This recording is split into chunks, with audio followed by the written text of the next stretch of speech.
Hello, my name is Valerie Romero, and for this project, I am presenting a documentary style case study about my father and how his development reflects key psychological constructs from Bowlsky's lifespan theory. His story does show how culture, attachment, peers, and resilience shape who we become across time. So our first slide is going to be about early life overview. So my father was born in Phoenix and grew up in Bell Gardens, California. He was raised by his mother and stepfather and spent most of his summers with his grandmother back in Phoenix. He did see his biological father occasionally, but his real emotional connections did come from his parents, who always showed up for him. From them, he did learn to value his family. That was always like a top priority in their household. To work hard, to respect, your elders, respect people in general, and to love one another. So our first slide, we are going to talk about attachment styles. Let me see here.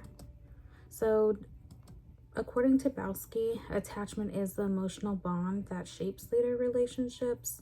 Even though my father's biological dad was not a strong father figure, he did form a secure attachment with his stepdad. He did tell me that his stepdad really shaped his life. He stepped up and became the father figure that he did need.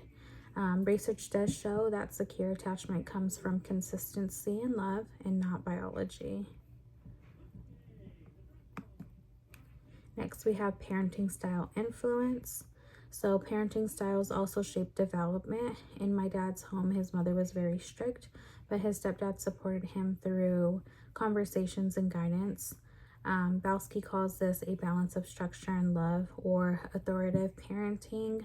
In addition, research on Latino families does show that we are raised to value respect, loyalty, and family responsibility.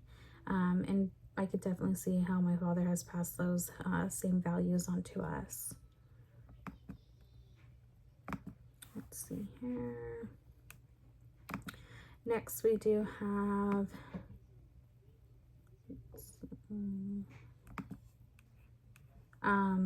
adolescent identity and peer influence. So during adolescence, peer influence becomes stronger than parental influence. This is exactly what happened in my father's teenage years. Living in Bell Gardens, his neighborhood friends and environment did lead him into trouble and eventually into gang involvement. Studies does show that teens are more open to peer influence because they are still forming identity. So for my dad, these mistakes did become motivation rather than permanent identity. All right, and my next slide is on resilience and generativity. So Bowlsky does say that resilience is adapting positively after adversity, and Erickson describes generativity as guiding the next generation. My father did transform his past into commitment. He became a very present father, never missing games, projects, or milestones. He did practice consistency, love, and support. Some cultural values like familism helped guide him towards generativity and family responsibility. Lastly, this is just a reflection on what I've learned through his story. I've learned that childhood experiences don't define who we become, they shape who we choose to be. Mistakes can lead to growth, and real parenting is not about biological ties, but about presence, consistency, and love. His story does reflect how strong values and meaningful relationships can build resilience across generations. Thank you.